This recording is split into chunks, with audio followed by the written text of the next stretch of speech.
थी जो सब कुछ बदलने जा रही है। तो तैयार हो जाएं एक नाकाबिले यकीन कहानी के लिए। सरसब्ज व शादाब वादी में जहां हर तरफ रंग बिरंगे फूल खिले थे, लिली नामी एक छोटी और मासूम लड़की रहती थी। लिली का सबसे अच्छा दोस्त था तितलियां। वो हर सुबह उनके साथ बातें करती और खेलती थी। लेकिन एक दिन तितलियां बहुत परेशान लग रही थीं। वो अजीबो गरीब अंदाज में उड़ रही थीं, जैसे कुछ कहना चाह रही हों। लिली ने देखा कि उनकी चमक कम हो रही थी और उनके पंख धीरे धीरे मध्यम पड़ रहे थे। लिली को एहसास हुआ कि तितलियां उसे किसी चीज के बारे में खबरदार कर रही हैं। उसने उनकी पैरवी करने का फैसला किया। तितलियां उसे जंगल की गहराइयों में ले गईं, एक ऐसे रास्ते पर जहां लिली पहले कभी नहीं गई थी। रास्ते में लिली को एक पुराना धुंधला सा नक्शा मिला जो पत्तों के नीचे छिपा हुआ था। आगे क्या होगा? नक्शे पर एक अजीबो गरीब अलामत थी जो उड़ती हुई तितलियों जैसी लग रही थी और उस पर लिखा था जादुई आबशार। तितलियां नक्शे के निशान की तरफ इशारा कर रही थीं। लिली ने समझ लिया कि वो उसे वहां ले जा रही हैं। रास्ता एक गहरे अंधेरे गार की तरफ जा रहा था जहां से हल्की पुरस्रार चमक आ रही थी।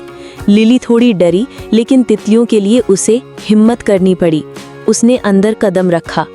गार के अंदर दीवारों पर कदीम तस्वीरें बनी हुई थीं जो उड़ती हुई तितलियों और चमकते पानी की कहानी सुना रही थीं।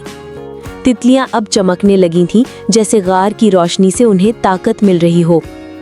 अचानक लिली ने एक सरगोशी सुनी, खबरदार, आबशार की तरफ जाओ, लेकिन लालची दिल से नहीं। आगे क्या होगा?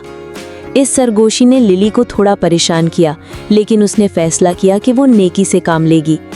वो गार की गहराइयों में चलती रही, जहां रास्ता एक पुराने लकड़ी के दरवाजे पर खत्म होता था। दरवाजे पर एक अजीब सी पहेली लिखी थी, जो तितलियों को बचाएगा वही दरवाजा खोल पाएगा। लिली ने तितलियों की तरफ देखा। उनकी चमक मजीद मध्यम पड़ रही थी, वो कमजोर हो रही थी।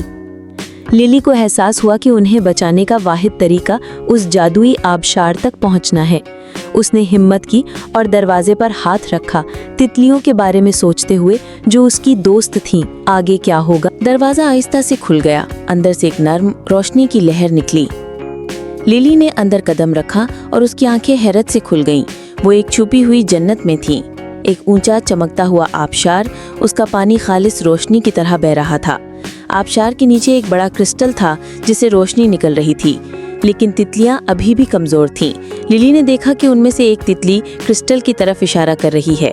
लिली समझ गई, उसे क्रिस्टल के जादू को इस्तेमाल करना होगा ताकि तितलियों को बचाया जा सके। अब क्या होगा? उसने अपना हाथ बढ़ाया ताकि क्रिस्टल को छू सके, लेकिन एक परछाई उसके सामने आ गई। ये एक जादूगरनी की परछाई थी जिसकी आंखें सुर्ख अंगारों की तरह जल रही थीं। ये जादू मेरा है, तितलियां मेरी गुलाम हैं। परछाई ने एक खौफनाक कहकहा लगाया। परछाई लिली की तरफ बढ़ी।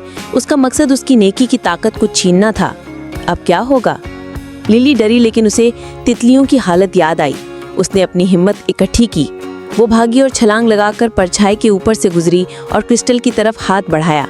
उसने अपनी तमाम मोहब्बत और नेकी से क्रिस्टल को छू लिया।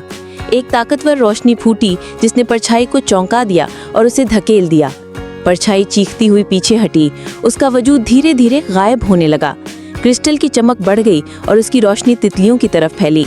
तितलियों फौरन अपनी चमक वापस हासिल कर गईं। उनके रंग और ज्यादा रोशन हो गए। वो खुशी से उड़ने लगीं।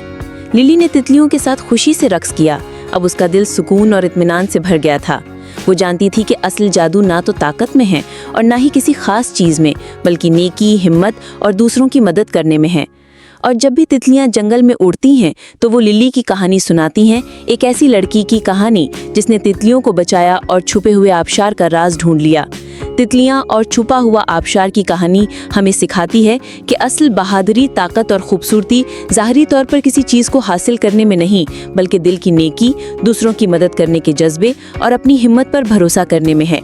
जब हम सच्चे दिल से अच्छा काम करते हैं तो ना सिर्फ दूसरों की जिंदगियों में तब्दीली लाते हैं, बल्कि अपने लिए भी एक ऐसी दुनिया के दरवाजे खोल देते हैं जहां अगर आपको कोई जादुई मखलूक मदद के लिए बुलाए और उसके रास्ते में कोई खौफनाक रुकावट हो, तो क्या आप उसकी मदद के लिए जाएंगे, चाहे कितना भी डर लगे?